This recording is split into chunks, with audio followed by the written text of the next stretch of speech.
Yeah, but he says, Mr. Oronsanye says, look, at the end, these figures were unverified.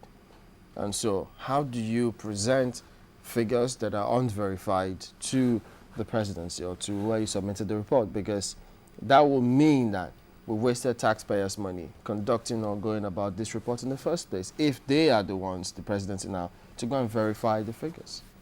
First and foremost, you see, Oronsanye saw that committee as an administrative committee. Ribadu probably felt that it was an investigative committee. Whether or not you like it, if you are investigating, you end up probing. You don't need to be an auditor with a green pen, you know, to show that you are probing. If that word probe is too strong, the investigation can go. So when you are even doing an administrative panel, you are most likely going to look into those figures and all of that. But you see, my take on it is that if, for instance, the report says Nigeria is being owed, say, for instance, 6 billion in royalties, signature bonuses, and all of that, which is actually how the report is structured. If we eventually find out that it is 8 billion or 7 billion, I mean, wouldn't that help us? There's no way that panel, that committee, as a standing committee, can, between the time they were given that assignment, investigate a gamut of oil operators in the country. And there are quite a number. I mean, from what we have seen in recent times, you find that a lot of construction companies, hairdressers, and all kinds of people are all oil dealers. Because it has become very fashionable to be in oil and gas. Even if when you are selling oil in diesel, I mean in kegs, diesel in kegs, you say you are into oil and gas. It's a very fashionable thing. So there are too many people in oil and gas. So it's difficult for Ribadu to go to meet each and every operator to find exactly what happened with signature bonuses, royalties, gas flaring penalties, and all of that, and put that in exact manner that an accountant will put. Note that Ribadu is a lawyer and a detective. So he smells fraud from a distance. Oronsanye is a process person. Indeed, if, for instance, they say, don't award contracts more than 10 million, maybe any contract that is more than 10 million should go to the board. A regular civil servant will award 9.99 million. Award another one for 9.99 million. For Oronsanye, it's a process. He has done what the rules say. But for Ribadu is able to connect this 9.99 million contract to another one that talks about a window of a house and another for a roof, to find out that the person is breaking the rule or there's something fraudulent about it. So he has an uncanny way of finding where fraud exists, while Oronsanye is a process person. The fact that he has uncanny way, does that negate processes? No, it doesn't negate processes, because the whole idea is that the report gives you a bird's eye view of what is happening in the industry. It's a 147-page report. I mean, how many oil companies exist? Even if it was going to do a paragraph for all of them, it would be as huge as the Bible. Mr. Ike, I was just going to ask you, do you suspect the intent of the federal government here?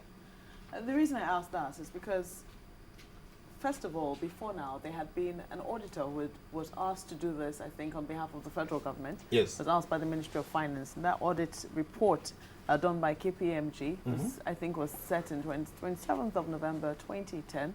And it seems, in terms of reference, what they were asked to do and what the Ribadu committee was asked to do were almost one and the same thing. Good. The intent of federal government here is that they are lending themselves to suspicion. Lending themselves to suspicion says that, to the extent that this report was submitted to the minister, or to the ministry, as it were, and it is in the air already. Reuters had published the whole a significant part of the report. Even when Ribadu was asked whether the report he submitted is the same with the one that leaked, he agreed. But you see, one of the members said it is not exactly the same. But you can, if we use the word, it's substantially the same. In the sense that all that he had found out with regard to signature bonuses that were not paid, or gas flaring penalties that were not paid, the oil theft that is taking place, which is approximated at about 6-something billion a year for a country like this.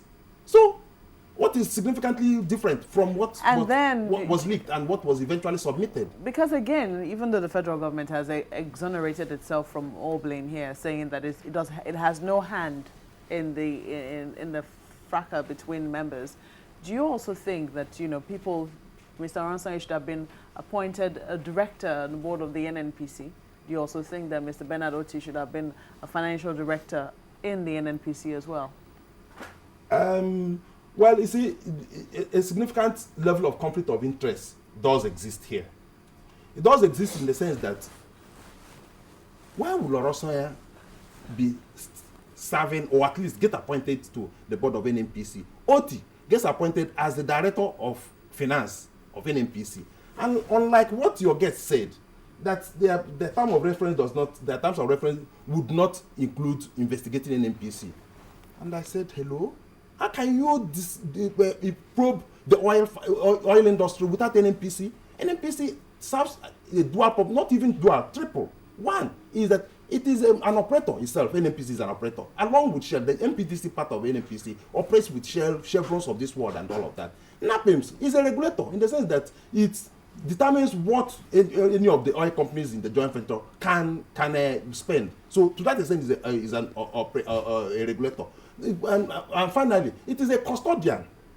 To the extent that all the assets of this country, namely oil blocks and all of that, is all in the custody of NNPC, even though the raw cash or liquid cash is paid to CBN. So how can you now have an investigation around all of this and you sever NNPC from it? It doesn't follow. Even if the terms of reference does not, will not include that, there is an omnibus part of any term of reference that say any other thing that can help in this investigation, and that any other thing will include NNPC. So, and if you are investigating NNPC and you are submitting the report to NNPC, I'm not too sure that is. So for you, there is a significant level of conflict of interest. Sure. How would you suggest that the federal government proceeds? Because and I also disagree, with due respect, with the president's view. Even though he wanted to act like a father when he said these kind of disagreements happen once in a while, they are normal and all of that. But you see, the third leg of his comment, where he said that he didn't expect these people who were appointed to the NNPC board to resign. And I said, no, the president was wrong there. They should. And in any case, we are investigating you, because like I made that point, that there is no way NNPC will not be investigated. Let's remove the word probe. For some reason, it must be investigated. These figures that are coming in are part of investigation. Right.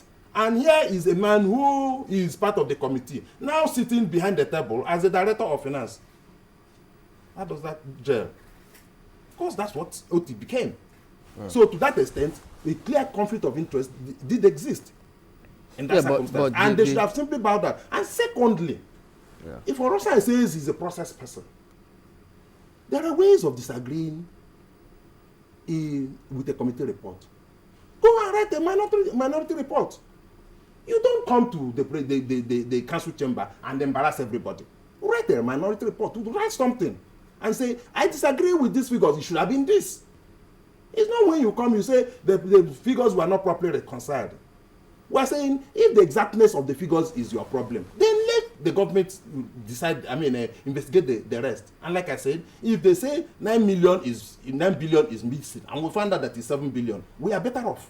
You don't think that is also not meeting your own terms of reference? If you have been given a job to do to reconcile figures and you're not able to, you don't think that is a shortcoming on the part of? I'm not too sure that the job of the committee was to reconcile figures, but they needed to reconcile figures to be able to write a report.